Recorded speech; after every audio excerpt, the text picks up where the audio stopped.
ഇന്ന് മഹാശിവരാത്രി. ആഘോഷങ്ങൾക്കൊരുങ്ങി ആലുവ മണപ്പുറം. ലക്ഷാർച്ചനയോടെ ചടങ്ങുകൾ തുടങ്ങി.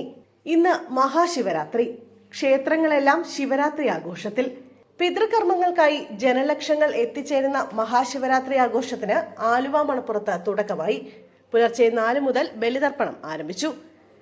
ക്ഷേത്രകർമ്മങ്ങൾക്കും ചടങ്ങുകൾക്കും മേൽശാന്തിയാണ് കാർമ്മികത്വം വഹിച്ചത്. തിരുവിതാംകൂർ ദേവസ്വം ബോർഡിന്റെ നേതൃത്വത്തിൽ 116 ബലിത്തറകളാണ് ഒരുക്കിയിരിക്കുന്നത്. ശിവരാത്രി ചടങ്ങുകളോടനുബന്ധിച്ച് കൊച്ചി മെട്രോയും KSRTCയും രാത്രിയും സ്പെഷ്യൽ സർവീസ് നടത്തും. ശിവരാത്രിയോടനുബന്ധിച്ച് നാളെ രാത്രി 2 വരെ ആലുവയിൽ ദേശീയപാതയിലടക്കം ഗതാഗത നിയന്ത്രണം ഏർപ്പെടുത്തി. മണപ്പുറത്ത് താൽക്കാലിക നഗരസഭാ office, police control room, fire station, KSRTC bus stand, ambulance service, നേവിയുടെയും മുങ്ങൽ വിദഗ്ധരുടെയും സേവനം എന്നിവ ലഭ്യമാണ്. കൊച്ചി മെട്രോയും ദക്ഷിണ റെയിൽവേയും KSRTCയും പ്രത്യേക സർവീസ് നടത്തുന്നുണ്ട്.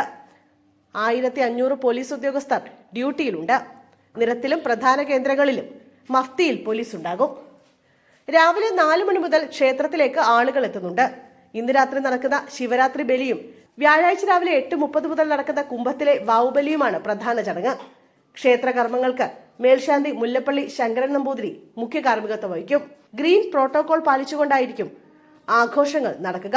പ്ലാസ്റ്റിക്കിന് കർശന നിയന്ത്രണമുണ്ടാകും.